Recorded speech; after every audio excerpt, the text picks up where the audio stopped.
40 साल बाद पुराने भोपाल गैस त्रासदी का 337 मैट्रिक टन यूनियन कार्बाइड कचरा इंदौर के पीथमपुर में जलाने को लेकर गुरुवार को नगरीय प्रशासन मंत्री कैलाश विजयवर्गीय के नेतृत्व में एक महत्वपूर्ण बैठक आयोजित की गई। इस बैठक में तमाम जनप्रतिनिधि तथा प्रशासनिक अधिकारी मौजूद रहे। इस दौरान बैठक में शामिल लोगों ने यूनियन कार्बाइड कचरे को लेकर अपने महत्वपूर्ण विचार रखे। इस दौरान मंत्री कैलाश विजयवर्गीय ने बैठक के बाद मीडिया से चर्चा में कहा कि इसकी रिपोर्ट अध्ययन के बाद वाटर पॉल्यूशन कितना हो सकता है, कौन सी गैस इसके दहन से निकलेगी, इन सभी बातों के अध्ययन के बाद ही कचरे को जलाएं। मंत्री ने कहा कि शुरुआत में कचरा जलाने की हुई थी, लेकिन यहाँ के जन आक्रोश के बाद मुख्यमंत्री डॉक्टर मोहन यादव ने मुझे निर्देश दिया और कहा कि एक बार सभी जनप्रतिनिधि से हम बात करें और यह बताएं कि मैं ही इससे सहमत नहीं हूँ, लेकिन पूरी तकनीकी अधिकारियों के साथ बैठकर और इस कचरे से किस प्रकार का मानव का अहित न हो, इसको समझा। इसके बाद निर्देश दिए गए। मंत्री कैलाश विजयवर्गीय ने कहा कि जनता के साथ सरकार है। हम कोई भी ऐसा निर्णय करने के पहले जनप्रतिनिधि और जनता को कॉन्फिडेंस में लेकर करेंगे। मंत्री कैलाश विजयवर्गीय ने कहा कि यह जनहित से जुड़ा हुआ मुद्दा है, इसीलिए इस पर किसी तरह की राजनीति नहीं होना चाहिए। मंत्री कैलाश विजयवर्गीय ने कहा कि सुप्रीम कोर्ट भी चाहती है कि कचरा डिस्ट्रॉय हो सके, इसीलिए कचरे को देख लिया है। कोर्ट में जनता का पक्ष भी जाएगा और हम भी जनता के साथ हैं। मित्रों, आज बहुत ही शॉर्ट नोटिस में हमने धार और इंदौर जिले के जनप्रतिनिधियों के साथ बैठक की है, क्योंकि माननीय उच्चतम न्यायालय के निर्देश पर यूनियन कार्बाइड के कचरे को पीथमपुर में जलाने के निर्देश राज्य शासन को प्राप्त हुए थे और उसमें समय सीमा भी है। उस समय सीमा में आप निष्पादन उसका करें और कोर्ट को जानकारी दें। जहाँ तक शासन का सवाल है, हमने अपने स्तर पर पहले, यह आज का विषय नहीं है, आप जानते हैं 40 साल पहले की घटना है। उसके बाद इसके निष्पादन पर सवाल बहुत सारे खड़े हुए।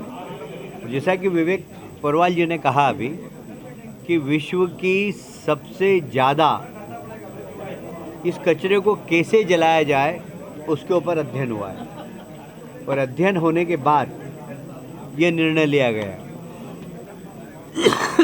सुप्रीम कोर्ट ने भी 14 कमेटी बनाई थी, माननीय भारत सरकार ने भी 16 कमेटियां बनाई और सब तकनीकी कमेटियां थी जिन्होंने बहुत बारीकी से अध्ययन करके इस कचरे को जलाने के बाद उसका इफेक्ट क्या होगा उसके ऊपर अध्ययन करके अपनी रिपोर्ट प्रस्तुत की है सुप्रीम कोर्ट को। और अभी भी सुप्रीम कोर्ट ने जो निर्देश दिया वो ये दिया कि एक साथ आपको जलाना नहीं, आपको कचरा जलाने के बाद क्या क्या उसमें से ऐसे पदार्थ निकल रहे हैं जो मानव के लिए हानिकारक है, उसका आप अध्ययन करें और अध्ययन करने के बाद सुप्रीम कोर्ट को रिपोर्ट दें। तो सुप्रीम कोर्ट ने ऐसा नहीं निर्देश दे दिया एकदम कि आप बिल्कुल जला दीजिए।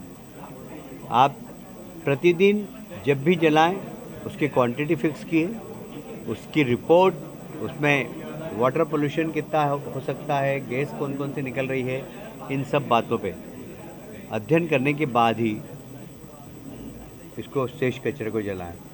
ये एक शुरुआत कचरा जलाने की हुई थी, पर यहाँ पर जन आक्रोश, जनप्रतिनिधियों का आक्रोश, ये सब देखते हुए माननीय मुख्यमंत्री जी ने मुझे निर्देश दिया कि एक बार सब जनप्रतिनिधि गणों से आप बात करें और ये बताएं कि मैं भी इससे सहमत नहीं था, पर मैंने पूरे तकनीकी अधिकारियों के साथ बैठकर और इस कचरे से किसी प्रकार का मानव का हित नहीं हो इसको समझा, उसके बाद ही मैंने निर्देश दिए हैं। पर फिर भी जनता के साथ सरकार है, जनता के विचारों के साथ सरकार है।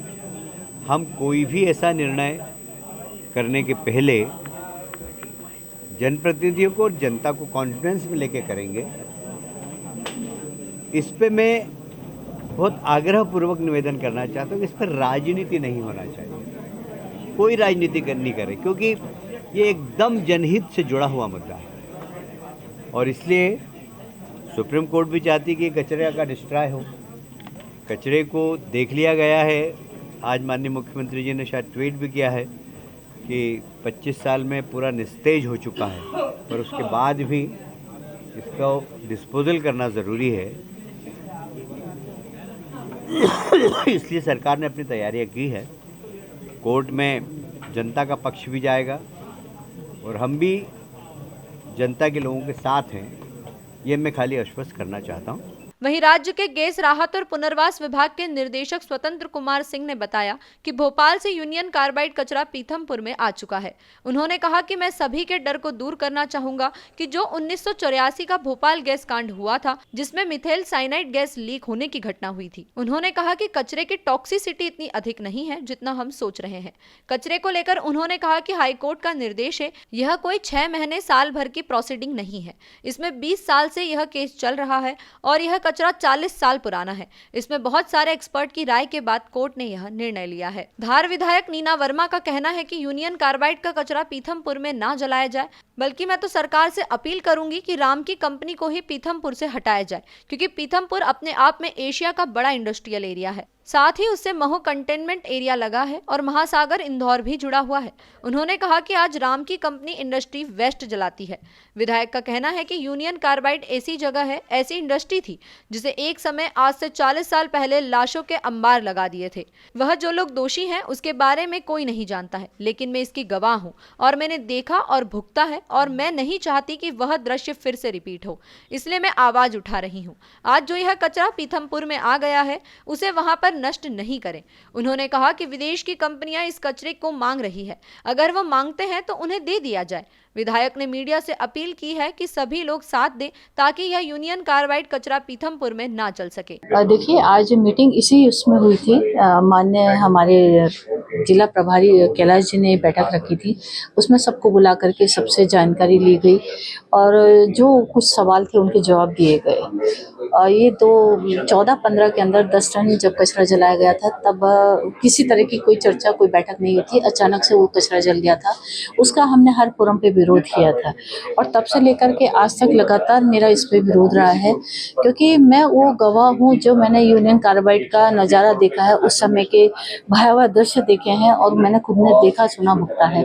तो मैं इसका विरोध करती हूँ। हालांकि साइंस कहती है, केमिकल रिएक्शंस कहते हैं, केमिस्ट्री कह रही है कि इसमें कुछ नहीं बचा है, लेकिन अगर कोई इसकी गारंटी लेता है या जितने एक्सपर्ट ने अपने व्यूज़ दिए हैं वो इस बात की गारंटी लेते हैं कि पीथमपुर की जनता को आज नहीं भविष्य में भी कभी कुछ नहीं होगा, तो शायद मैं इसके लिए एग्री हो सकती हूँ, वरना मेरा विरोध हमेशा जारी रहेगा। किस तरह के नुकसान जो है इससे हो सकते हैं यदि ये कचरा यहाँ जलाया जाए?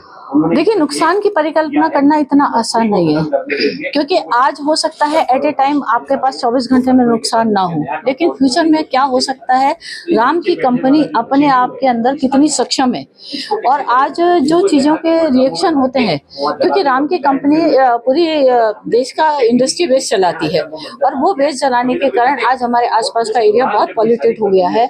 लोगों को अलग अलग तरह की बीमारियां होने लगी हैं, गंभीर बीमारियों के बारे में भी आपने सुना होगा, बहुत तरह की बीमारियां हो रही हैं और वही वेस्ट जो 10 टन पहले चला था, आज भी राम की कंपनी के अंदर जला हुआ वेस्ट रखा हुआ है, वो उसे भी नष्ट नहीं कर पाई। तो आज 300 टन जो कचरा जलेगा उस वेस्ट का वो क्या करेगी। हालांकि कोर्ट का आदेश है कि हर 10 टन के ऊपर 90 टन पे व्यूज दिए जाए, जांच की जाए। 90 टन कचरा जलने के बाद क्या होगा क्या नहीं होगा ये कह नहीं सकते। तो मेरी शासन से, कोर्ट से, सभी से आपके माध्यम से अपील है, क्योंकि आप भी परिवार वाले हैं, तो प्लीज हेल्प करिए। आपसे रिक्वेस्ट है सभी से मेरी कि पीथमपुर के साथ साथ इंदौर महानगर को भी बचाने में अपनी भूमिका निभाएं। 1984 की हम बात करें तो भोपाल गैस ट्रेजेडी की हम बात करें, उस समय भी स्टडी करने के बाद सरकार द्वारा और कोर्ट द्वारा परमिशन दी गई थी, फिर भी ब्लास्ट हुआ और यहाँ पर देखिए, ये पॉल्यूशन कंट्रोल का विषय था और उस समय की सरकार ने यूनियन कार्बाइड को क्या क्लियरेंस दिया था, क्योंकि इंडस्ट्री क्लियरेंस पॉल्यूशन विभाग देता है, क्या होता है क्या नहीं होता, लेकिन जब दुर्घटना होती है तो किसी को कह के नहीं आती है। आज भी क्लियरेशन पॉल्यूशन ने दे दिया है, एक्सपर्ट ने अपने व्यूज दे दिए हैं, लेकिन कभी कोई रिएक्शन होगा तो उसके लिए कौन जिम्मेदार होगा, इसका मुझे जवाब चाहिए। 2 चीजें हैं, एक तो जब कचरा है जो है वो जो कहा गया कि वो उसकी वैल्यू खत्म हो गई, उसकी टॉक्सिसिटी थी वो खत्म हो गई समय के साथ, 40 साल बीत गए। तो जब उसको वापस जलाएंगे, उसको जलाने के लिए हमको उस केमिकल को, उस कचरे को जलाने के लिए हमको उसके अंदर और चीजें मिलाना पड़ेंगी। अगर हम उसको जलाना है तो वो जो मिलाएंगे उससे जो नया केमिकल बनेंगे, है ना, वो जो गैसेस निकलेंगी, डाइऑक्साइन से निकलेंगी या यूफ्रोन्स निकलेंगी या क्लोरिनेटेड बहुत सारी गैसेस रहती हैं, ये निकलेंगी। जैसे राष्ट्रीय केमिकल फैक्ट्री बॉम्बे में निकलती रहती है, बड़े हजार्ड होते हैं, फैक्ट्री बंद करना पड़ेगी आरसीआई। तो ये सारी चीजें जो एटमॉस्फेयर में जाएंगी वो एटमॉस्फेयर से वापस मिट्टी में आएंगी और मिट्टी से निकलकर वापस हमारे तक पहुंचेंगी। ये हमारी फूड चेन है और ये जनरेशंस तक खत्म नहीं होंगी। जैसे कार्बोनिल नहीं खत्म हुआ है नागासाकी, और वो नहीं खत्म हुआ, आज तक रेडिएशन खत्म नहीं हुआ। इनमें से कुछ रेडियो एक्टिव पार्टिकल्स भी हैं। सिगरेट के धुएं में 4000 केमिकल है, तो आप सोच सकते हो इनके अंदर कितने केमिकल हो गए। उसके अंदर 67 केमिकल्स है जो कैंसर पैदा करते हैं। तो ये जो हजारों 900 टन धुआं निकलेगा, मतलब 150 टन मीट्रिक टन धुआं निकलेगा। वो धुआं कहाँ जाएगा? इसके अंदर सारे तरह की बीमारियां, बच्चे, गर्भ के बच्चों तक को बीमारियां हो सकती है। गर्भ के बच्चे खराब पैदा हो सकते हैं, कैंसर हो सकता है, बच्चों में कैंसर बढ़ जाएगा, एडल्ट्स में कैंसर बढ़ेगा, फेफड़े का कैंसर बढ़ेगा और अपना ब्लैडर का, यूरिनरी ब्लैडर का और किडनी का कैंसर बढ़ेगा, क्योंकि किडनी और लिवर इसको एक्सक्रीट करके बाहर फेंकना चाहेंगे और ये वहां जाके कैंसर पैदा कर देंगे। ब्लड कैंसर आएगा, सबसे ज्यादा प्रॉब्लम आएगी ब्लड कैंसर की, जो कि बच्चों में आएगी, अगली जनरेशन में आएगी, 2 जनरेशन में आएगी। ये 100 साल भी खत्म नहीं होने वाला है। एक बार ये डिजास्टर हुआ तो इसको रोकना ही, रोकथाम ही हमारा उपाय है।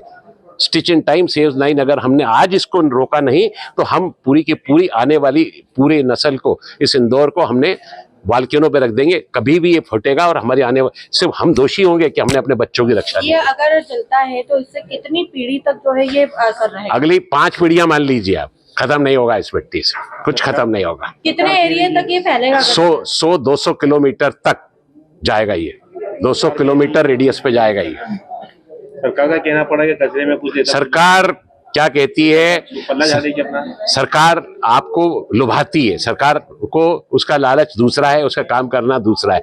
मैं पब्लिक हूं, मैं डॉक्टर हूं, मैं आपकी लड़ाई, आपके दर्द को समझता हूं। मैंने जिंदगी भर कैंसर के दर्द को भोगा है। मेरे पास रोज मरने के लिए लोग आते हैं, कोई दिन ऐसा खाली नहीं जाता जिस दिन एक आध कैंसर का मरीज मेरा मरता नहीं है। क्यों मरता है? क्योंकि हम उचित, ना तो उनके पास उचित डॉक्टर है, ना उचित दवाइयां हैं, ना उचित इलाज है, और हम नए कैंसर को पैदा कर रहे हैं। आपने इसके लिए जो है याचिका भी लगाई गई है? हाई कोर्ट में याचिका लगाई है। हमारे अभिनव दांदोड़कर हमारे वकील हैं, उनके और हमने और 3 संस्थाओं ने मिलकर लगाई है। कब रिव्यू है उसका? कल परसों तक आ जाना चाहिए उसका रिव्यू। और ये चीफ जस्टिस के पास है। कचरे को जलाने की बात 6 तारीख को करी जा रही है। अब देखो अब क्या होता है। अब ये तो अब मैं कोर्ट के मामले में मैं अपना कोई ओपिनियन नहीं दूंगा, कोर्ट क्या करती है। मेरी कोशिश है कि इसको रोका जाए। इंदौर से द नेशन टाइम की रिपोर्ट।